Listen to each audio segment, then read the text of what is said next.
Hello. Howdy. How's it going? It's going pretty good. Sorry for being a little bit late. All good, all good. Joseph, do you mind if I get your pronouns before we start? They, them. Okay, cool.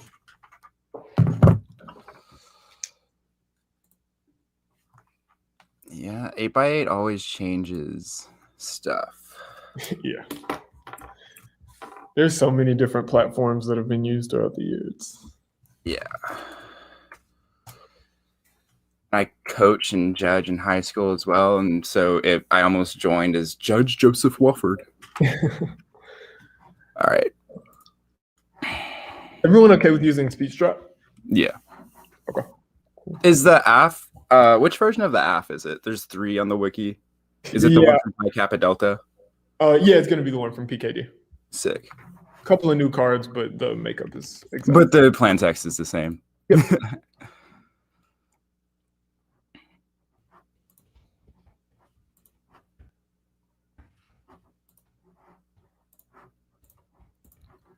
I want to jump in the speech drop, and then I'm going to go grab a drink.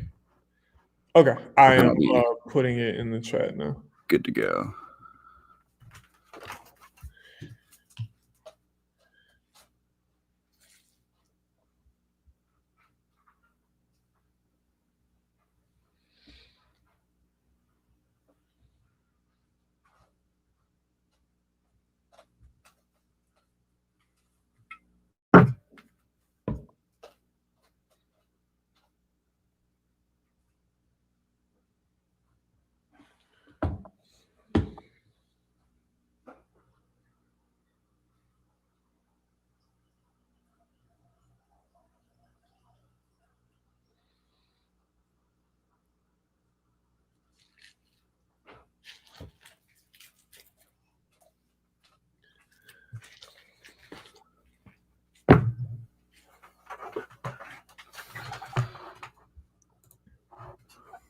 Are you able to see the speech drop in the chat? Yeah.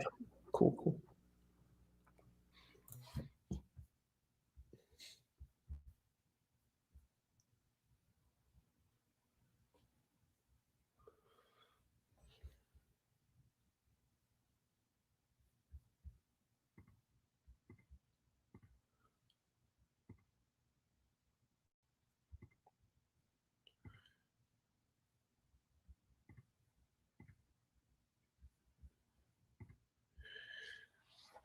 Okay, and the app is uploaded.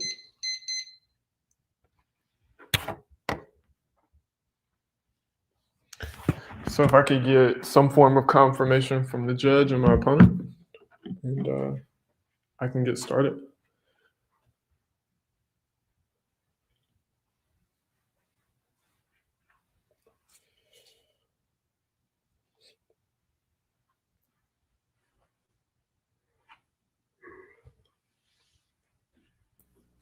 Yeah, I'll be good to go in a second. It's loading right now. Yep, all good. And also, just so you all know, I'm not going to be able to see you while I'm speaking, so you'll have to speak out if there's some sort of issue.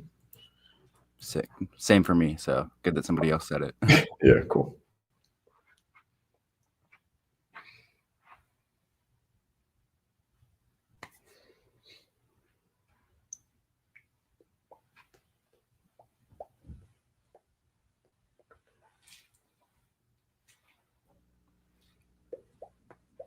Yeah.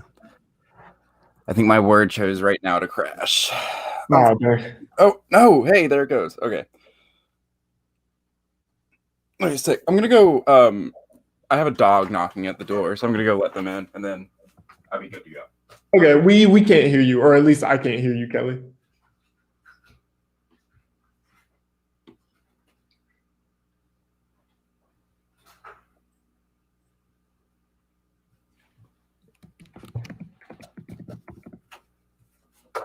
I can see you now, but I can't hear you now. Sick. Joseph, are you able to hear our judge? Right now, I think Kelly is muted. Okay. Still can't hear you. So I can't hear us, I guess. Yeah.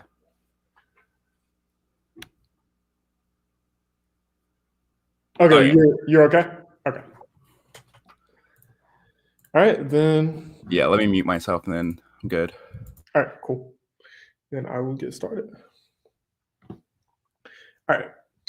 First off is inherency. No policy like the plan will pass Congress. Republicans will block it. Matthews in 2020. Even if Democrats end up taking the Senate, the path remains tricky. A GOP and the Senate minority would likely block every one of the initiatives. Biden will also have to deal with the hostile Supreme Court. Plan. The United States Congress will pass a bill signed by the president that removes caps on Chinese immigration across EB visas 1, 2, and 3, family visas, and refugees, and that removes restrictions on country limit for immigration visas, and that removes referral restrictions for Uyghurs. Solvency. A. The U.S. should grant P2 status to Uyghurs. It removes restrictions requiring that they get referrals. The program has worked in numerous other instances. Inos and Lang in 2021.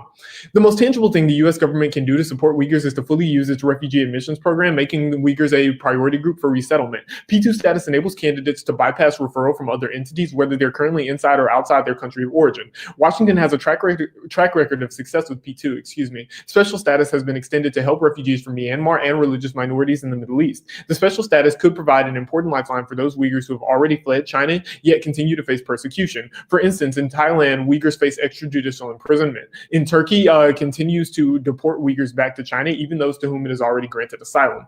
B. This spurs an international coalition to help stop genocide. Enos and Lang in 2021. The U.S. government should press other countries to offer safe haven to Uyghurs. With key countries, Washington can send a clear message of support by stepping up and offering P2 status, which will hopefully strengthen those countries' willingness to accept Uyghur refugees. Washington must work with its international allies. This is an opportunity as a new administration begins for the U.S. to not only support an oppressed group, but also to demonstrate strong global leadership. C. Open immigration weakens China's ability to project power and develop dangerous tech. Narste in 2020.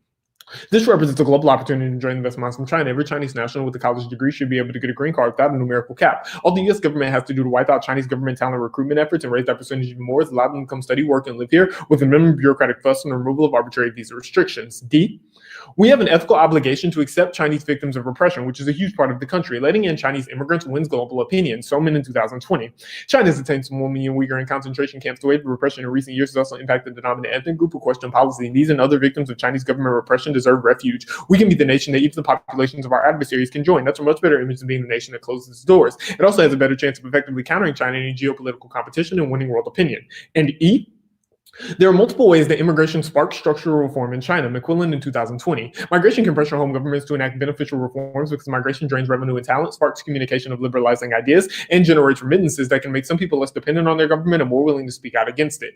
Now onto my first advantage, genocide. A.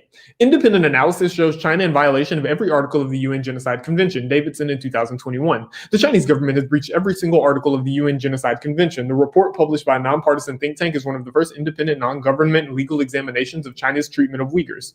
B. We have an ethical obligation to act on genocide. Mitchell in 2020. The marriage of settler colonialism as official policy and of harnessing technology in service of brutal dictatorship and ethnic Han supremacy cemented Beijing's control, but resulted in one of the greatest mass atrocities the world has seen in decades, and yet silence, most especially those on the left. The CCP has constructed the largest concentration camp system since the Nazi regime, one that continues to expand. The silence stems from prioritization of domestic policy. It's right time for the left to reclaim humanitarianism and its tradition of bearing witness. Its previous campaigns targeting South African apartheid provide models. Judah said history will judge us by what we said about Xinjiang. C. We need action now. No time to deconstruct globalized root causes. Essa in 2021. Gross argues the U.S. and China's approaches to counterterrorism are driven by many of the same destructive globalized currents: Islamophobia, capitalism, and nationalism. China is a capitalist state. Wang said some people are building a case that this is about settler colonialism, of Islamophobia, or capitalism, but those are long-term projects. Something has to happen now. And now on to my second and final advantage, democracy. A. Immigration policy is key to democracy globally. The alternative is war. French in 2021. The public health crisis brought about by COVID-19 has created an enormous economic crisis. COVID-19 has provoked doubts worldwide about whether democracy still has much to offer the world. But all of these problems come together in a single nexus: immigration. Opening the U.S. to dramatically more people from other countries will constitute an important and unavoidable piece of any solution to any of these challenges. Immigration can make an even more dramatic difference on America's future competition with China. China's population will peak, but with different immigration policies, there's no reason the U.S. should peak. The U.S. can try to sustain its leadership by investing in its usual defense outlays with all the risk of conflict, or it can leverage its unmatched ability to absorb newcomers. For all the tarnish America has heaped on its own image, one aspect clearly remains alive: the desire of people to migrate. More open immigration would also help the growth and reinforcement of democracy. B, China needs to be top focused in order to prevent a global illiberal order. Palmer in 2020. The temptation to make China's second priority will be there. Deprioritizing China would be a dangerous mistake. China's belief that the United States is the main obstacle to its creation of a new illiberal global order on its terms won't go away. It should be the first item on any U.S. agenda. And finally, C. Democracy is key to preventing violence and war and increasing human welfare. Diamond in 2016. Democracies are less violent toward their citizens and more protective of human rights. They do not go to war with one another. Their citizens enjoy higher life expectancies and lower levels of infant and maternal mortality than people living under other forms of government. Authoritarian regimes are inherently unstable. If an autocracy is successful, it produces a wealthy and educated population. That population will construct a civil society that will sooner or later demand political change. But if an autocracy is unsuccessful, it is liable to collapse. And with that, I am open for cross-ex.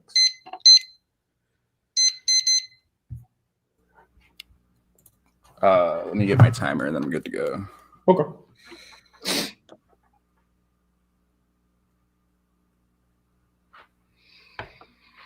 Okay. First question. Yep. The first piece of Enos and Lang evidence says that we should grant P2 status. How does the plan create priority status for Uyghur people? The plan, like it's specified in the plan text, removes referral restrictions, which is the same thing as granting P2 status. Do you have a piece of evidence that indicates that? Yeah, that's what the Enos and Lang card says. Yeah, I guess. Okay, cool. The second piece of Enos and Lang evidence, it indicates, quote, it's important that they agree with the United States on pathways to safety. Do you read a piece of evidence that indicates that Canada, Australia, and Europe agree on this pathway to safety? Where does it explicitly say the word that they need to agree? Europe, Australia, and Canada care about the Uyghur crisis too, and it's important that they agree with the United States on pathways to safety, period, end quote. Oh, that's not a highlighted part. Okay, got you. Yeah, but the second highlighted part of that says this is an opportunity for the U.S. to demonstrate strong. Yeah, and the antecedent of this would be the sentence before it. So I'm asking if you have a piece of evidence that says, or like if you have an anecdotal argument or something that says that, like they agree. No, I mean, it just says that this plan has a chance of strengthening those countries' willingness to accept Uyghur refugees. Okay. And it's not just about like those three countries. The top, I mean, Europe's a continent. The top part of the Noritsa evidence unhighlighted says that the problem with China is that a third of them will be 60 or older compared to 22% of the United States. How does that, like, why is immigration implicated in this? Not sure what your question is. I guess like the top piece of this evidence says that like a big problem with Chinese competitiveness is that their workforce is aging. How does the plan resolve that? Yeah, well, part of that is that contributes to sort of like China's current population problems. And the A card on democracy talks about how immigration is implicated as the nexus to all of these sorts of issues.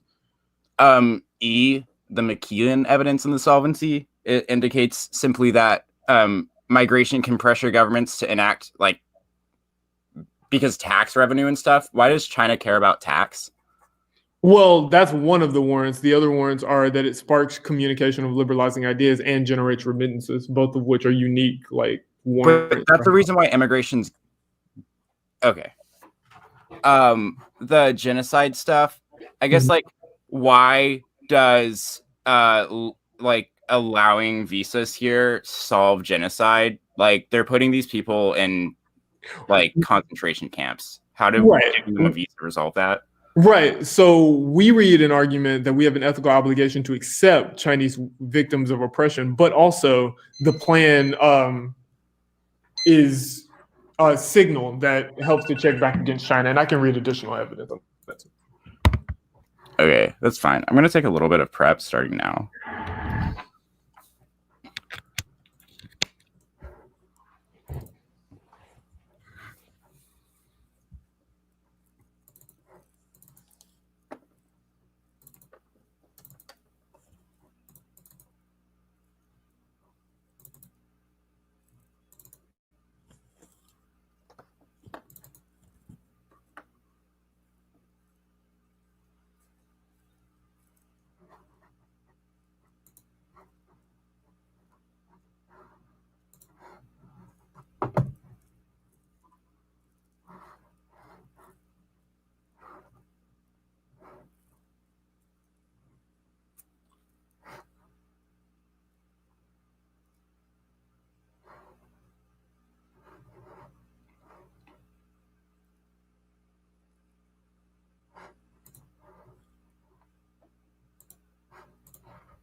Okay, stop prep. I have like...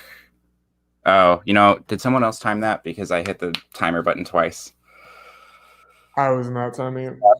Do we want to just say I used 2 minutes and call it good? That sounds about right to me. Oh, apparently, you rock. You're the bomb. All right, I'm saving it. How many off is it going to be? 3. Okay. Oh, what tournament is this? It's like March. Oh, it's April now. That is, I just realized yesterday was April Fool's. Right, let's see.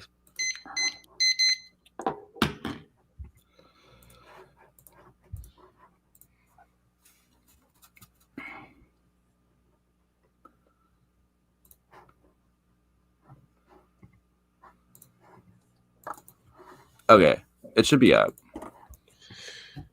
Gotcha.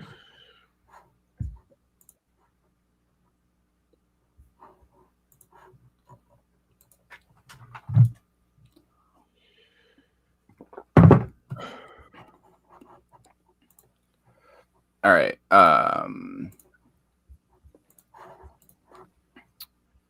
Oh, you're good, Kelly. You're good. Can you send something in the chat though to let me know that you're when you're good for the speech?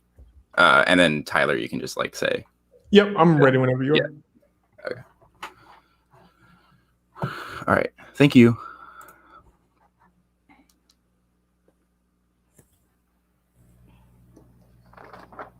Okay, I'm gonna start. And 3, 2, 1. First off, is politics. Biden has the PC to get infrastructure passed now, but any action on immigration trades off. That's comparing 329. Biden's overall job is 54% approval. Job approval is 54%. A strong economy and an approval rating above 50% could be a bulwark for Democrats. Voters are quick to forget about what a president has done and move on to the next problem. It speaks to an ability for him to be a transformative president. He has such tremendous political capital right now. Biden has an opportunity to build on those economic ratings with upcoming efforts to invest in infrastructure, which have a path to bypassing the Senate's 60-vote threshold. But Republicans see openings elsewhere. Republicans have focused on immigration in particular to mobilize their base after Trump struck a chord with many conservative voters by portraying newcomers and refugees as a threat to native-born Americans. Democrats are going to overreach on immigration, enacting his policies risks igniting a backlash. Unlike infrastructure funding, those issues do not qualify for a simple majority vote in the Senate. And partisan bickering trades off with passage. Stimulus proves it's Mattingly in 3-7. The message to White House staff is Biden's legislative proposal nears completion is simple. There is no room for complacency between implementation of provisions and Biden's agenda. Biden has no plans of resting any laurels. The rescue plan will make a real difference in the lives of regular Americans. The legislative process with a slim majority in the House and no margin for error in the Senate provided the first glimpse of the balancing act Biden will face as the administration moves on to other items. And infrastructure is key to soft power and meeting Paris climate goals. It's slow 2020. Build Back Better could help the U.S. regain soft power advantage it is ceded to China while repairing relations with U.S. allies in its fight against climate change. A green foreign infrastructure program would contrast with China's Belt Road Initiative. The U.S. investments and assistance for green infrastructure. Many countries might consider a program attractive after their experiences with China's in the wake of the stumbles. China has pared back its lending. Its pause provides an opening for U.S. program. Build Back Better aligns with allies such as the European Union and South Korean green infrastructure. It could rebuild bonds. A unified U.S.-Europe green recovery could pressure China to emphasize green infrastructure lending and reduce fossil fuel dependence. Leadership could enable the U.S., Europe, and China to join forces for meeting Paris goals. The U.S. must act while countries are developing their recovery. And extinction. Contrary models are wrong. That's Ing in 19. Climate change causes global extinction due to cascading effects, positive feedbacks, multiplicative factors, critical thresholds, and tipping points. An abrupt ice sheet collapse could cause rapid sea level rise. Replacement of ice by a liquid increases absorption of sunlight, leading to faster warming. Drying of forests increases forest fires and releases more carbon. And the threat of sea level rising is well known. Likely and imminent threats to the survivability of mankind. The adaptability limit to the climate change due to the heat of stress from high temptation. Even modest warming could expose the fraction of the world to the unprecedented heat. Second, my interpretation is legal immigration excludes refugees and asylees. That's humanitarian admissions. It's legally distinct it's a legally distinct category and serves as a bright line in immigration policy that's passed and fixed in 94. The structure of U.S. immigration policy are frequently misunderstood, and immigration policy needs to be reviewed as 3 fundamentally different sets of rules. There are those that govern legal immigration, those that govern humanitarian admissions, and those that govern illegal entry. The distinction is important. Each set of rules is governed by different legislation, involves different bureaucracies, and is guided by different goals. The bright line has been blurred by the legitimacy of legal and humanitarian admissions has been eroded, and the number of immigrants entering the United States as refugees as legal immigrants and illegal immigrants differ in important ways that are ignored in policy debates and violation. The plan accepts, they remove the referral status, and they do a couple of other things to accept refugees, which are humanitarian admissions. And vote negative for limits in ground. Include humanitarian emissions massively explodes the topic. They are separate bodies of literature involving hundreds of possible affirmatives and thousands of hours of research that make preparation impossible, allowing refugee and asylum maps shifts the core of the topic away from legal immigration. Third off is parole. The United States federal government should grant indefinite parole to all EB visa 1, 2, and 3 applicants, family visa applicants, and all refugees and their families, and grant indefinite parole for Uyghur people for Uyghurs, and announce that parole will be continual, won't be revoked, and parolees won't be deported. And the counterplan is a form of creative unilateralism that uses executive discretion to expand the power of parole. This empirically solves and is legal. That's Cox and Rodriguez in 15. The president uses powers to advance his own immigration agenda. These have often been innovative, accomplishing objectives Congress certainly did not intend, or expanding or repurposing Congress's original design. The best example is the president's use of parole power. Parole permits the president to exercise discretion, allow inadmissible citizens. Eisenhower's admission of 15,000 Hungarians. The power serves as a central tool of American refugee policy. Presidents continue to wield the discretionary power in order to admit large groups of non-citizens. A combination of settled expectations and political pressures eventually led Congress to make those temporary admissions permanent. It is important to see how the president made those supposed new constraints on the authority his own, and what matters is that the president utilizes delegated authority to serve a decidedly executive agenda, the creation of a refugee selection. The authority is also continues to serve as a basis for innovation. Obama invoked parole to provide relief for a large number of unauthorized immigrants. Memorandum reflects an intent to provide relief a favor category of unauthorized immigrants. This sort of creative unilateralism has arisen in many other instances. Case. You can skip the plan header. Solvency. The second piece of Enos and Hardin and Lang evidence, it literally doesn't say that open immigration does anything. It says that the United States should pressure other countries, right? It says that Europe, Australia, and Canada care about the Uyghur crisis too, and it's important that they agree with the United States on pathways to safety. Otherwise, that kind of like expansion that the affirmative predicates sort of solvency off of doesn't function. Like the argument that gets brought up in process, like the antecedent of this is this sentence, like this refers to like this section of the paper. Okay, next. Lack of background checks, gerrymandering, and inflated job reports rampant in the status quo. EB-5 program impose a national security threat. Rampant in the EB-5 program pose a national security threat. Grassley 17.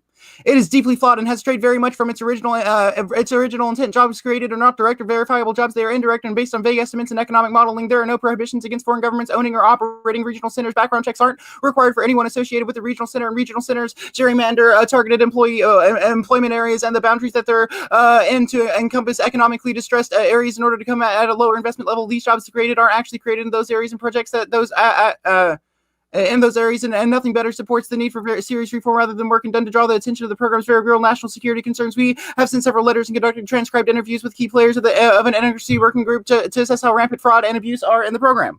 And removing cap makes backlogs worse. That's gently in 18. The country cap doesn't impact the length of the backlog at all. It changes who is in the backlog. If you remove the country cap, the total number of visa numbers doesn't increase. You still have the same number of people applying. The same number of people will be stuck in the backlog. It's still the same 100 years. Removing the country cap will make it horrible for 100% of the people from every country. Okay, I'm open for cross.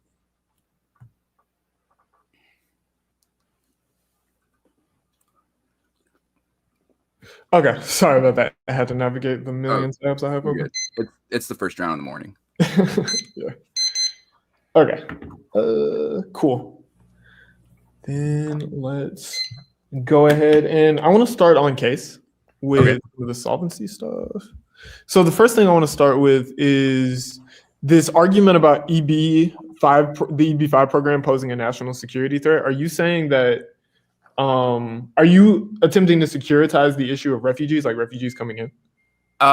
No. I mean, your plan text specifies like 4 different things. If anything, you could read it as a pick out of the EB part of it. And the tagline's a little bit misleading. This paper's in the context of just the EB program writ large. Says that, yeah. So there's a problem with the EB program.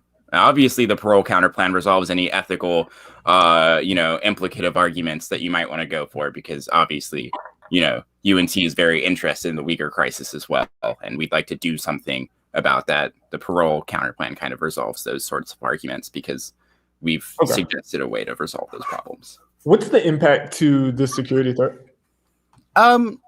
You know what? I don't think that we've read one in the 1 and C, but we'll probably read some evidence in the NR. I think it's worth going for. Okay, cool. Do you read an impact to making backlogs worse, or is it kind of the same deal? Right. So I guess that there's like some app implications about like competitiveness from the EB stuff. It says that it won't solve.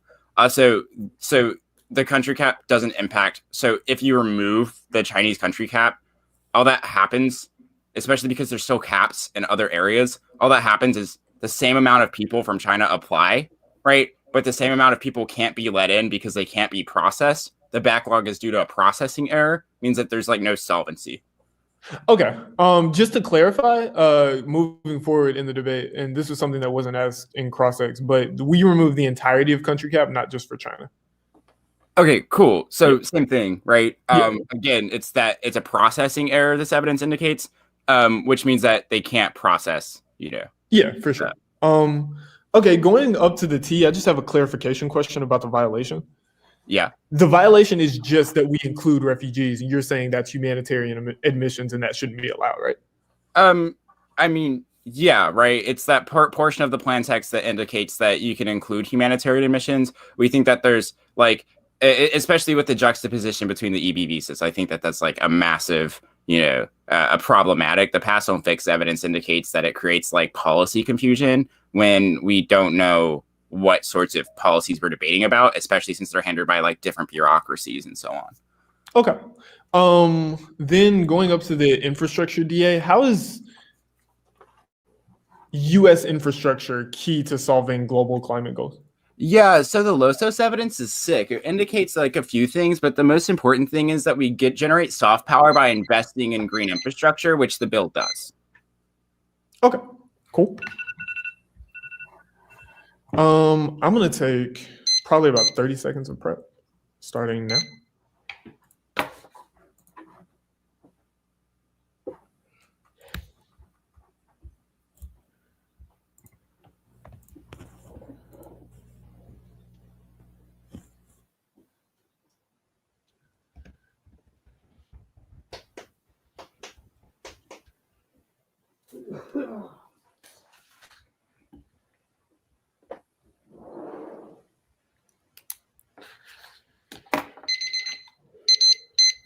Okay, that is my time. I'll save and upload, and then I'll give an order right before I start the speech.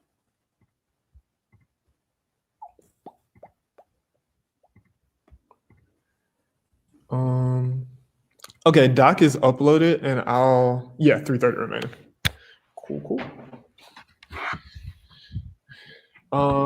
The order is going to be T, the infrastructure DA, the parole CP, and then case in order of solvency and the advantages.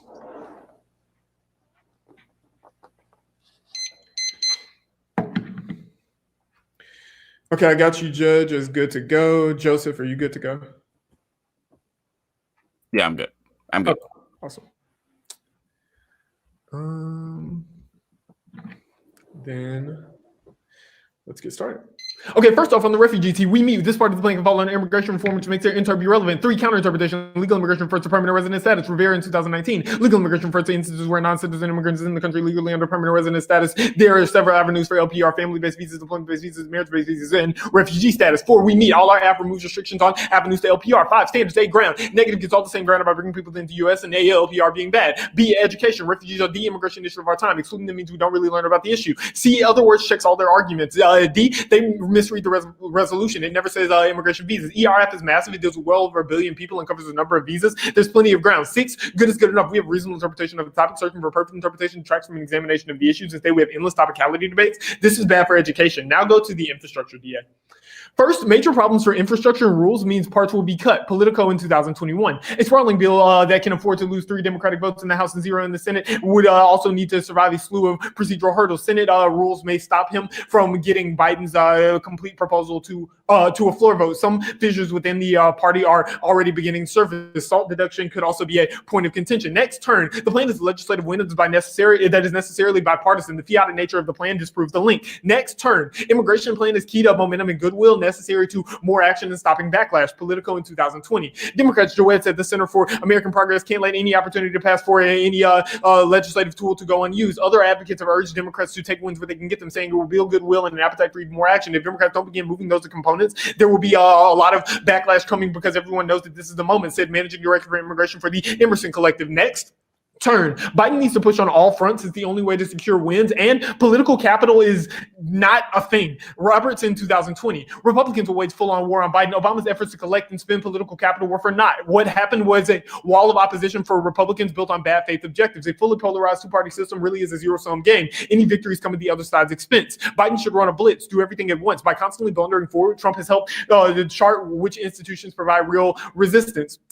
By constantly acting, he simply overwhelmed the system. Biden should learn the lesson that all that matters is what gets put on paper. Next, turn. Immigrants are key to infrastructure. New American economy in 2020. Immigrants are playing critical roles in construction, infrastructure, and related industries that are essential to keeping America running. This turns the entirety of the advantage because you need immigration in order to satisfy the call for infrastructure. Next, no link. Fiat means the plan happens immediately and is by definition bipartisan. It passes the Dem House, Republican Senate, and is passed by Biden. Next, on the impact level, warming is not an existential threat. Piper in 2019. The report frustrated many climate scientists. 6 researchers argued that the report overstates the risk from climate change. The fact that is that even the most pessimistic reports evaluated responsibly don't suggest climate change will end human civilization. And finally, U.S. can eliminate emissions and change nothing. No modeling based on infrastructure. Now I'm in 2019. The U.S. now accounts for just 15% of the world's annual emissions. The developing world is rising in energy consumption far faster than the U.S. The U.S. could completely eliminate its carbon emissions and barely affect the course of climate. Now onto the parole CP. First, perm do both. The counterplan links to the net benefits if it solves any of the AF. 3, congressional law specifically bans the counterplan. Cox and Rodriguez. In 2009, the Refugee Act had both the goal and the effect of constraining the executive. The act restricted the president's use of the parole authority to admit large groups of migrants, making it more difficult politically for the executive to pursue its anti-communist foreign policy agenda through immigration law. Next, no solvency. Only legislation sends the signal. It shows bipartisan support for the policy. Executive action would be seen as weak and temporary. Kuzmic in 2020. These are issues that should be sitting squarely in front of Congress. Continuing to put off immigration reform puts issues in the hands of the executive branch and exacerbates the negative effects. It makes for a back and forth that is untenable and contributes partisanship, not long-term solutions. 5, agent counterplans are bad in a voting issue. A, competition. They move the entirety of the 1AC and change the question being asked in the debate. The app doesn't have enough time to get back into the game. And B, education. They encourage teams to read the same generic counterplan to avoid discussing the specifics of the case. Now on the case. There are a couple of arguments that are made by my opponent on the solvency flow. The first argument is that my B card on solvency doesn't say that open immigration does anything. It just says that the U.S. should pressure other countries and that Europe, Australia, and Canada must agree. There's still a chance of solvency on the basis of this. Like the thesis of the arguments here, like even with the antecedent argument that my opponent makes, is that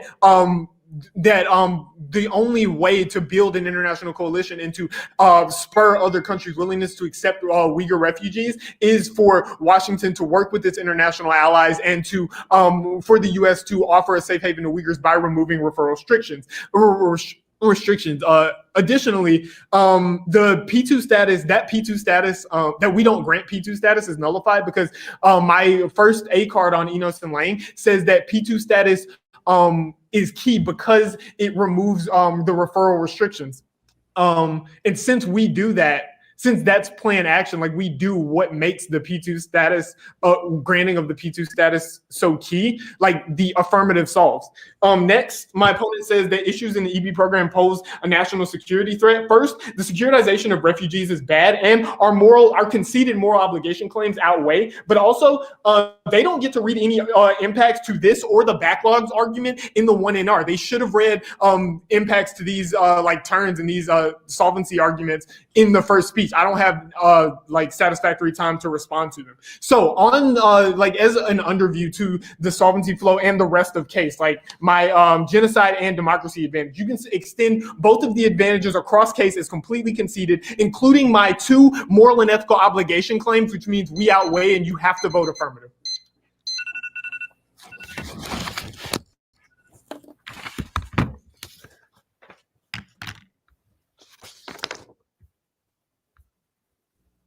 going to start 207 in 3, 2, 1.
Okay.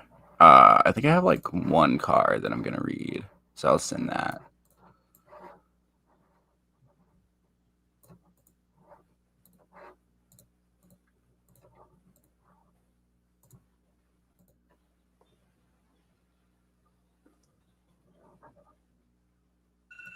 Okay.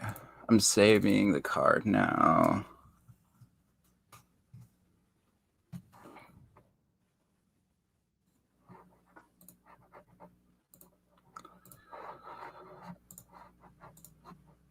While I'm uploading it, the order, it should be up now. The order is going to be T, the disad, the counter plan.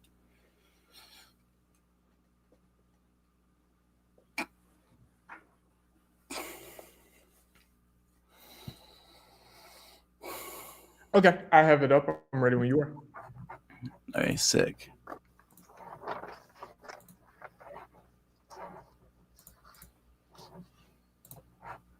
Kelly, let me know when you're good.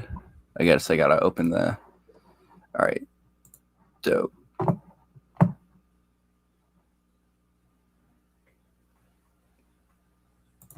Okay, I'll start in 3, 2, 1. First on topicality, you can concede that we aren't going for it, but I'll answer T's bad. The endless topicality debates doesn't make a lot of sense because they don't have an internal link to why endless topicality debates are bad. If anything, past on fix indicate that we can have conversations about immigration by talking about the kind of distinctions between the different categories, infrastructure. The first piece of evidence they read, the political evidence, it's really bad. The political evidence indicates that like it needs to resolve procedural hurdles, but the PC stuff that we'll read later is like really important. It says fissures in the party are beginning to surface, and that SALT deduction is good, but like on Wednesday, like this, there's no reason why this wouldn't be a reason to pass the bill. It says it could afford to lose 3 Democratic votes and 0 in the Senate, but it doesn't specify like whose votes they would lose. It just says some fissures in the party are beginning to surface, but Pelosi and Schumer will probably smooth that out, and they haven't read an evidence that they won't. This other turn, the plan is legislative win that is necessarily bipartisan. The fiat nature of the plan disproves the link. This is extraordinarily bad. They should get the least amount of fiat necessary to pass the plan, which means that the president has to push it through deadlock. Anything else means that they could always say that like, oh, fiat resolves the link to the disad because it changes the way that politics works. No, we've read evidence that indicates that immigration is unpopular with Republicans, and Manchin might not like it, which means that you should probably prefer that over this theoretical fiat argument. The political evidence that they read, it's in the context of advocacy groups, not politicians. The link is about the way that politicians backlash. This is written that some dude named Marshall Fitz says that they really don't like, from the Emerson Collective, just says that they really don't like Biden's immigration plans. That's not a reason to reject the dissad. The Roberts evidence says that Biden needs to push on all fronts to secure the win. I don't understand what this evidence means. I guess it's and then they argue that political capital is not real. So that's where I'll read the card that I sent on the doc. Never mind. Sorry, I'm probably gonna read a different card later. But this piece of evidence is really bad. It just says that like PC wasn't real in the context of Obama, but the reason that Obama failed was because he wasn't able to put priorities first, which is actually like a PC. It's a reason why PC is true. You should read this piece of evidence. It just indicates that like Obama, and also it gives the specific context of like the 2009 recession, and says that a wall of opposing Republicans were built on bad faith objections, but there were more Republicans in the Senate at that time. And the stuff about Trump just isn't responsive. The New American Economy stuff says immigration is key to infrastructure. This is just in the context of status quo immigration in September. Biden's release, which isn't responsive because means that like those immigrants are already here, the immigrants that are key to infrastructure are already here. The argument's really bad. It says that man, first round of the day is rough. Like it's just describing status quo immigration in September of 2020.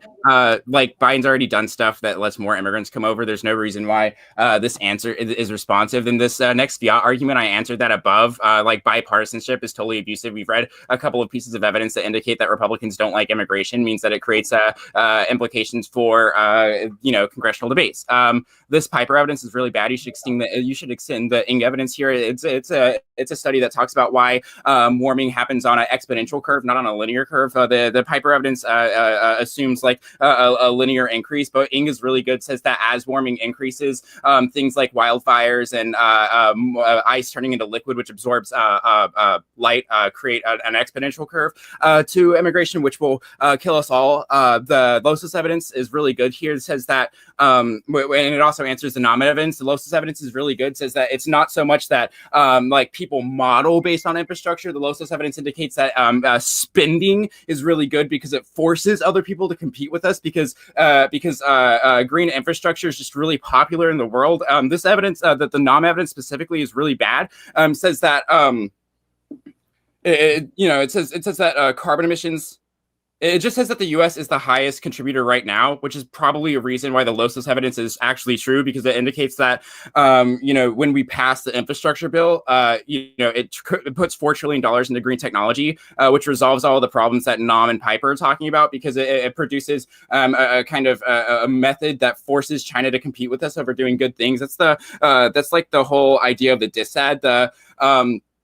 We don't have to win the entirety of the dissad. We just have to win a risk of the net benefit. Go to the parole counter plan first. The permutation argument, it still links to the net benefit. Our link is in the context of passing through Congress. Read our uniqueness evidence. It's really good. It contains the link says that anything passing through Congress triggers congressional fights because Republicans are constantly looking to drive a wedge, and that forces like Manchin and Sinema to back off of the green infrastructure stuff. They say the counter plan links to the net benefit if it solves any of the AF. That's absolutely not true, because the counter plan is about the way that it gets pushed through Congress. This Cox and Rodriguez evidence is really bad. It's based in 2009, but we read the same authors from 2015 who indicate that after 2009, Obama was able to use executive unilateral authority in order to pass the plan, proves the solvency stuff. They've conceded that parole is able to solve the plan because parole is able to be granted to the Uyghur people, which resolves all of the impacts they're going for. They make an ethics argument on case, which is really bad, because we've obviously shown that we're capable of responding to the ethical implications of the plan by resolving it with parole. It's just a question of like how we do it. The solvency evidence, it says legislation sends a signal no. The third plank of the counterplan solves. It says that we send an announcement we send an announcement out that resolves the Kuzmic evidence, because it indicates that because like he says that parole is unrevocable, which okay.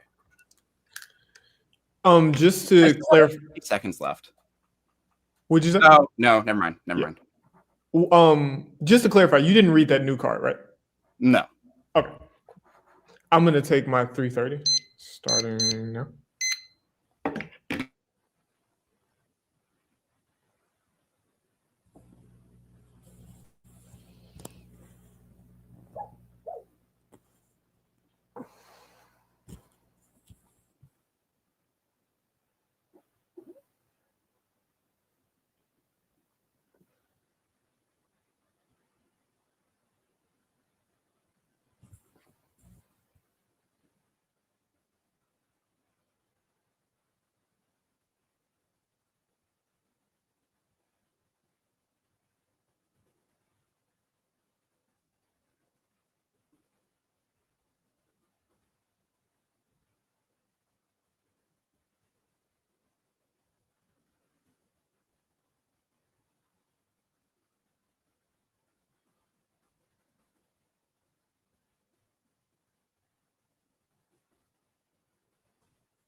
That is time.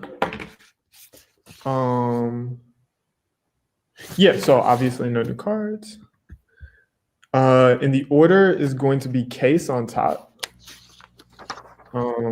where I'll talk about solvency, and then I'll talk about, it'll be case and then kind of like an overview. And then the infrastructure DA and the parole CP.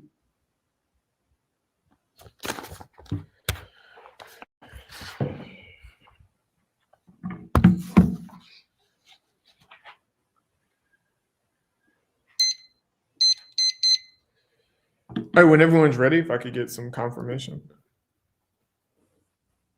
I'm good. Okay, cool. Yeah.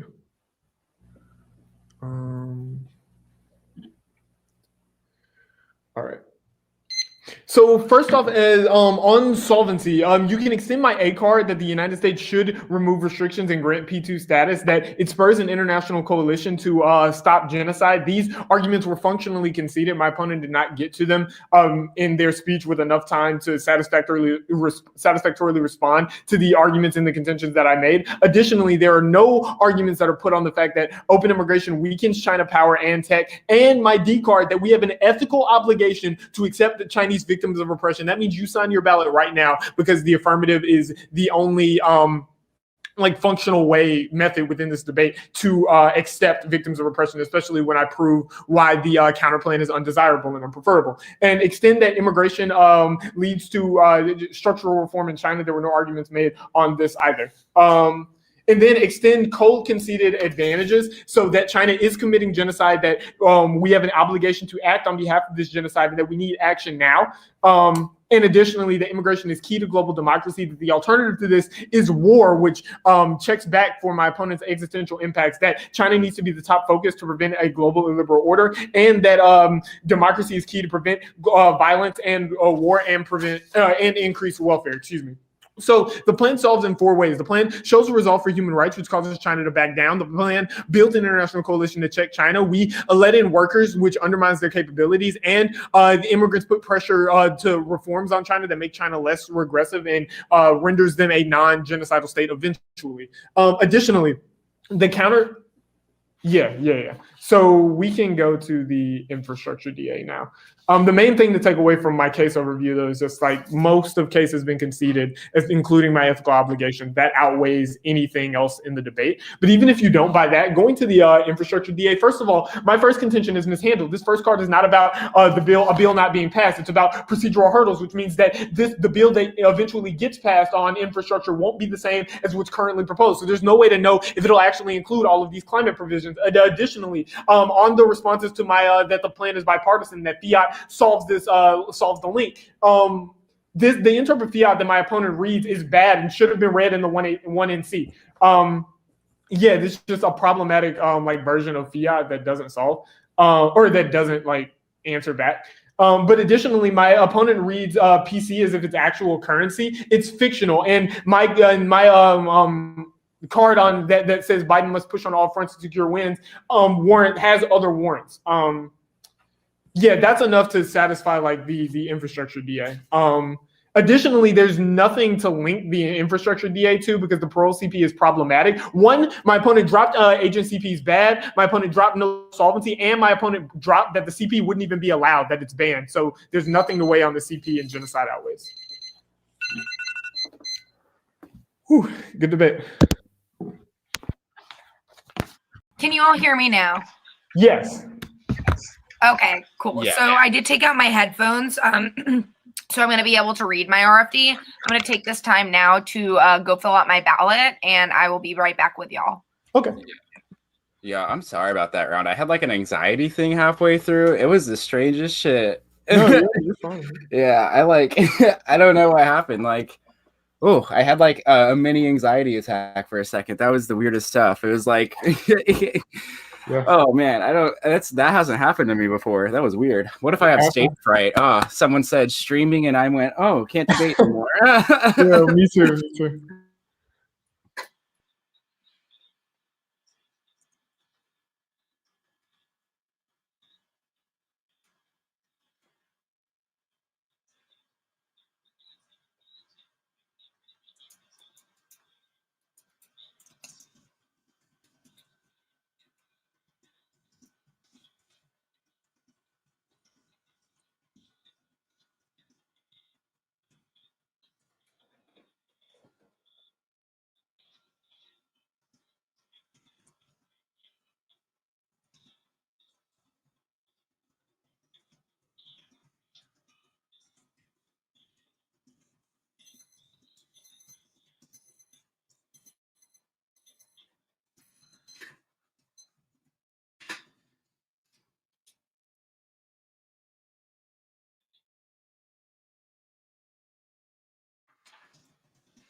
Alrighty. Is everyone here?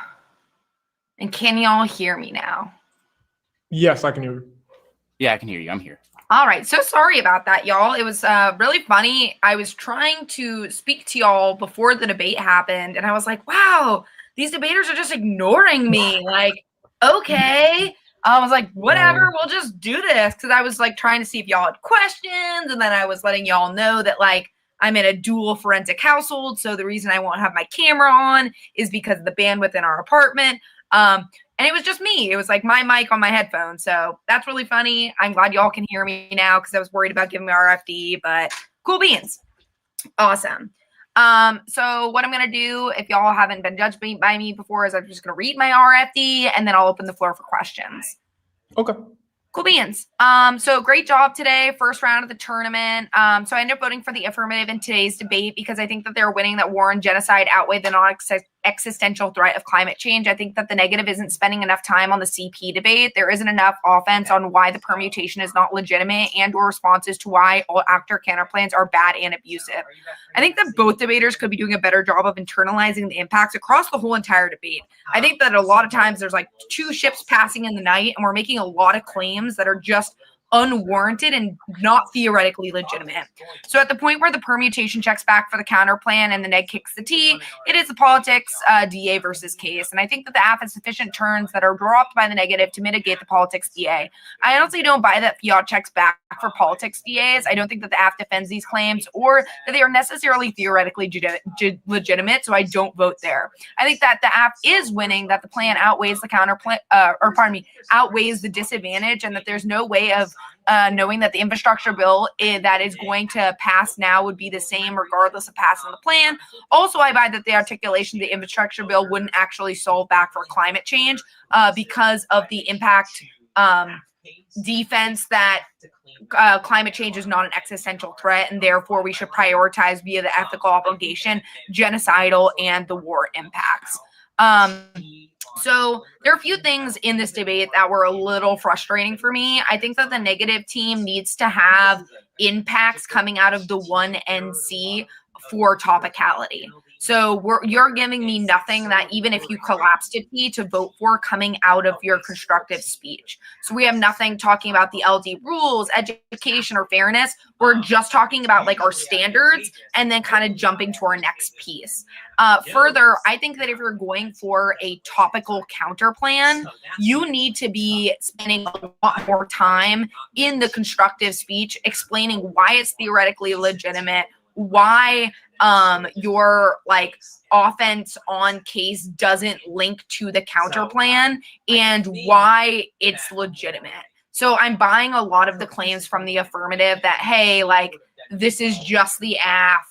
It wouldn't be like allowed in law, and there's no really responses to how like negative fiat checks back for it not being a law or any type of mitigation. So I'm granting a lot of that to the affirmative. Further, I think that the AF needs to do a way better job of like, you're going for some of these claims that I just don't buy are theoretically legitimate, like fiat checks back for all politics disads. Like, real, like,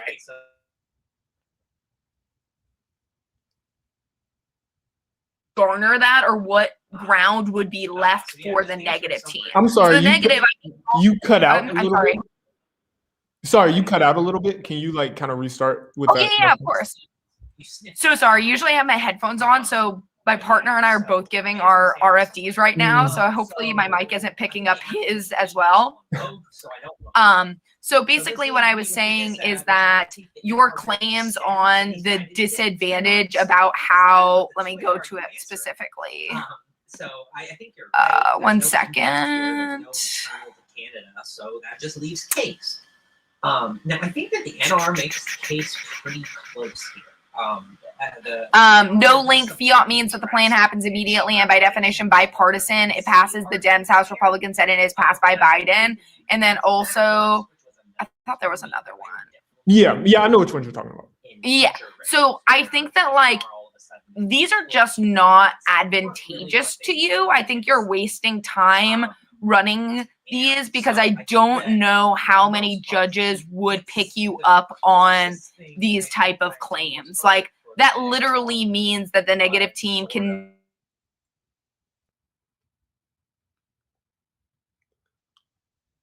negative team came out and said, like, refuted a lot of these claims stronger, then it would bolster the legitimacy of like their disadvantage. But I think that the affirmative, you're sufficiently like swamping the disad by having so much against it, so then it becomes like there's not really any outs for the negative in this debate. So that's where I end up casting my ballot for the affirmative. But just personally for me, like those claims about like durable fiat and how fiat works, I'm really garnering more for the negative, where they were like, yo, it's probably not gonna pass, like just hunky-dory, like, right, how politics work. Okay. But other than that, I think y'all did a good job. I think that we need to have more preempts coming out of the debate, like the negative and the rebuttals telling me where the app's going to go for and why I should be preferring the disadvantage, and as well as impact calculus. So comparing the world of the negative team versus the world of the affirmative, and that's for both teams. Okay. Like, why are you winning your impacts? And I think that the affirmative in this case did that more effectively, leveraging their framework of the ethical obligations. That's how I viewed the round. Any questions? Nope, not for me. No, thanks. Cool, kids. Good luck, y'all. Which is fine. I think you can